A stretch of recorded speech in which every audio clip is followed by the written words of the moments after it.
1977-ci ildə buraxılmış bu cağ 10 dollarlıq əskinaz 2025-ci ildə satılmış ən bahalı 10 dollarlardan sayılır.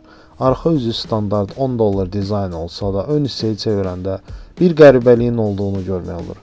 Seriya və ştamplardan başqa demək olar ki, bütün dizayn elementləri bulanıq və təhrif olunmuş görünür. Bu double print error adlandırılan ikili çap xətasıdır. Yəni əskinazın vərəqi səhvən 2 dəfə 2 fərqli çap lövhələrindən nəşr olunub.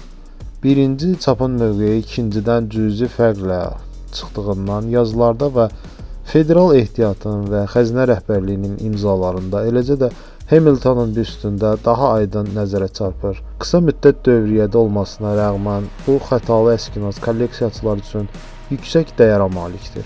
Bu səbəbdən yanvar ayında Heritage hərrac evində 2760 dollara təxminən 4700 manata çəkic altına gəlib. Videonu bəyənməyi unutmayın.